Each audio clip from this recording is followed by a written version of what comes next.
Saat duvarın tam ortasında asılıydı ama çalışmıyordu. Ne zaman durmuştu? Kimse bilmiyordu. Kimse sormuyordu da zaten. Evdeki diğer her şey gibi o da sessizce var olmayı öğrenmişti. İçindeki zaman çoktan başka bir yere akmış gibiydi. Evin sahibi bu saatin tam karşısındaki koltukta oturuyordu. Üzerinde yıllardır rengi solmuş bir hırka vardı. Hırkanın ceplerinde unutulmuş fişler, bozuk paralar, eski notlar. Hepsi başka zamanlardan kalma küçük izlerdi. Tıpkı kendisi gibi. Adı önemli değildi artık. Uzun zamandır kimse adıyla seslenmiyordu zaten. Market fişlerinde, banka mesajlarında, kargo bildirimlerinde vardı adı. Ama bir insanın ağzından çıkmayalı epey olmuştu. Camdan dışarı baktı. Sokak her zamanki gibi sıradandı. Aynı park etmiş arabalar, aynı köşede sigara içen adam, aynı apartman kapısı. Değişmeyen şeyler insanı tuhaf bir şekilde rahatlatıyordu. Çünkü değişmeyen şeyler hiçbir şey beklemezdi. Telefonu masadaydı. Ekranı kapalıydı ama varlığı bile yeterince ağırdı. Bir süredir çalmıyordu. Daha doğrusu artık çalmasının bir anlamı kalmamıştı. Kim arayacaktı ki? Bir zamanlar arayanları vardı. Bir zamanlar soranlar. Nasılsın deyince gerçekten cevabını merak edenler vardı. Şimdi iyiyim demeyi bile unutmuştu. Kalktı. Mutfağa yürüdü. Su ısıtıcısını açtı. Çayın demlenmesini beklerken duvara yaslandı. Bu bekleyişte tuhaf bir şey vardı. Sanki sadece çayın değil, hayatın da demlenmesini bekliyordu.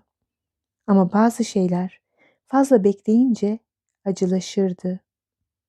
Masadaki sandalyeye oturduğunda kapının altından bir zarf kaydığını gördü.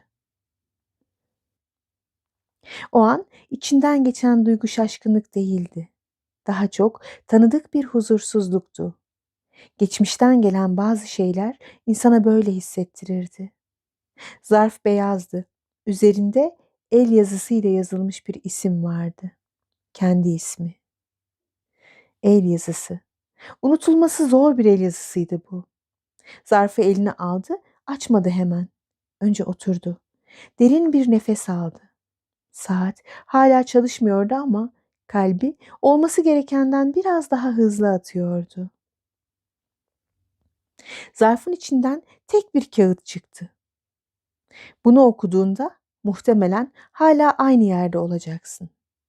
Ama ben değilim yazıyordu. Cümle kısa, net ve acımasızdı.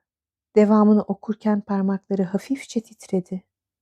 Geçmişte kaldığımızı sandığın her şey aslında senin içinde bir yerde yaşamaya devam ediyor. Ve bazı hesaplar yıllar geçse de kapanmıyor, yazıyordu. Altında tarih vardı. 17 yıl önce. Kağıdı masaya bıraktı, sandalyenin arkasına yaslandı. 17 yıl. İnsan bazı anları bir ömür taşırken bazı yılları bir nefeste unutabiliyordu. O yıl. Her şeyin bölündüğü yıldı.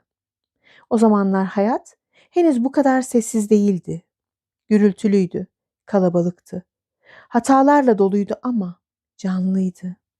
İnsanlar daha çok konuşur, daha çok yaralardı birbirini. Şimdi kimse kimseyi incitmeyecek kadar uzaklaştı. Zarfın içinden bir anahtar daha çıktı. Devamı yoktu, açıklama yoktu. Anahtarlar her zaman bir şeyi açardı.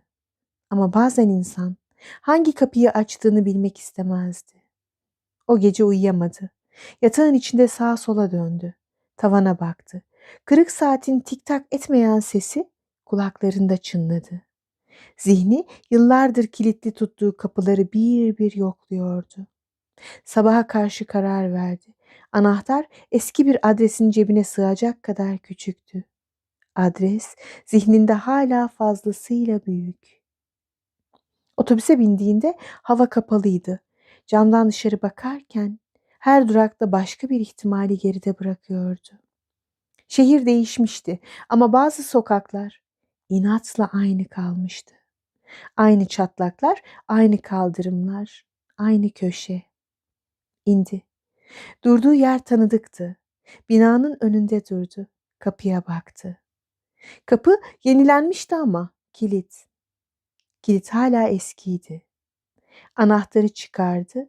Biraz tereddüt etti önce. Sonra soktu. Kapı açıldı. İçeride ağır bir hava vardı. Terk edilmiş ama tamamen unutulmamış bir yerin kokusu. Toz, eski ahşap ev ve yarım kalmış cümleler. Duvarlarda hala izler vardı. Bir zamanlar asılmış çerçevelerin izleri. Bir köşede unutulmuş bir sandalye, pencerenin önünde solmuş bir perde ve masa. Masanın üzerinde bir defter duruyordu. Defteri açtığında kendi yazısını gördü. Ama bu yazı o zamanlar yazdığı yazıydı. Henüz bu kadar susmamışken, henüz kelimelere güveni varken. Son sayfada tek bir cümle vardı. Eğer bir gün geri gelirsem, bunun sebebi cesaret değil, yarım kalanlar olacak yazıyordu. Kalbi ağırlaştı. İnsan cesaretini kaybettiğini fark etmeyebilirdi. Ama yarım kalanlar insanı her zaman yakalardı. O an arkasında bir ses duydu. Döndü, karşısında duran kişi zamanın eskitemediği bir tanıdıklıktı. Yüzünde çizgiler vardı ama bakışı aynıydı. Gözlerinde hala sorular vardı ve cevaplardan kaçmayan bir duruş. "Geç kaldın," dedi ses. "Biliyorum," diye cevap verdi. "Ama bazı gecikmeler," dedi karşısındaki, "bilerek olur." O an şunu anladı. Bu geliş bir barışma değildi. Bir affetme hiç değil.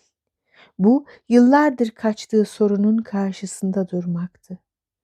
Kırık saat artık duvarda değildi ama zaman burada yeniden çalışmaya başlamıştı.